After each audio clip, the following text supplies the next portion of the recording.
Hi, my name is John, and I'm a sophomore at Penn studying English.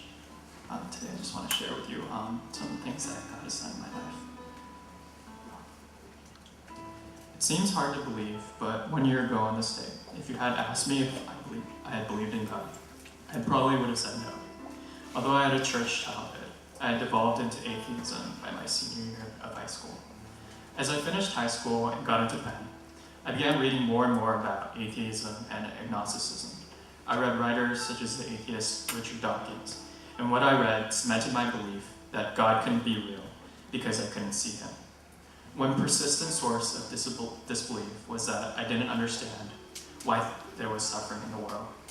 Because of these qualms, I started worshiping other things my freshman year, such as academics and relationships. Yet I was struck by doubt when my freshman year relationship ended, or when I got a C in one of my classes. Spiritually speaking, I became a withered tree. It was through my roommate that I took steps to repair my freshman year relationship, and it was he who helped me enter into a relationship I would forever be in. My roommate, whom I knew was Christian, brought me to Sunday service at GCC, where I felt an outpouring of appreciation from people I hardly knew. For the first time in my life, I was surrounded by a community filled with people who invested in one another, people who walked alongside each other in each other's spiritual lives. However, even after I started attending GCC, I continued to struggle with the question of suffering. Last October, my grandfather was diagnosed with stomach cancer. After I had heard of my grandfather's suffering, I was reminded of the suffering I had heard about for years. Jesus' death on the cross. Still, my intellectual struggles continued. I questioned, how could his death atone for all of humanity's sins? In my moment of uncertainty, the questions that I had been asking for years, through my middle and high school years, were answered. It was a Sunday of the Passion Revival Conference this past fall. Through the 3 days of Passion, I felt Pastor Sam was speaking to my reluctance. I felt like the prodigal son, having gone my way for a long time, squandered his father's treasure, and come back in a pitiful state. I felt especially touched when he talked about God as the Father, continually willing to accept and forgive us despite our disobedient ways.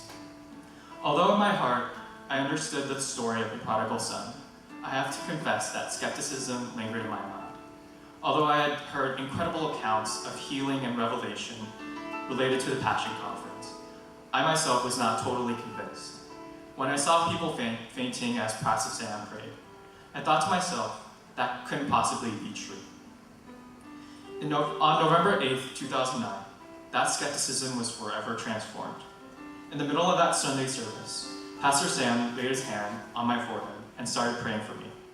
I'll never forget what he said next. He said, "Let the glory of the Lord be released in him."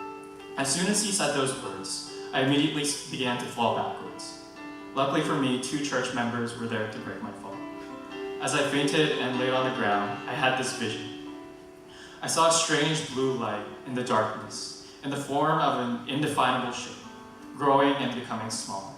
I've never seen anything like it, before or since, awake or asleep, but I knew the vision was from God. After that experience, I can sincerely say that I was shaken. Those 2 minutes on the ground were something I could not explain away in my ingrown disbelief. My logical, intellectual, and sensory way of looking at and experiencing the world were permanently shaken from their foundations. Most importantly, however, I understood that Jesus was knocking on not only the door of my heart, but on the stronghold of my mind. The central passage throughout my Christian life has been this verse, Proverbs 3:5, which reads, "Trust in the Lord with all your heart, and lean not on your own understanding." Too often in my previous life, I have leaned on my own understanding, on my own powers of observation, and on my own intellect. But I've realized through the powerful ways that God works in my life, that God is so much greater than I could possibly imagine. It hasn't been the smoothest road since I've become a Christian. My grandfather, who I mentioned earlier, was diagnosed with stomach cancer, passed away 3 months ago. Despite this sadness and other struggles, I continue to have hope because I know I can trust in God's plan. I know that Jesus Christ came and died for me, and in the end, I know I can trust in him.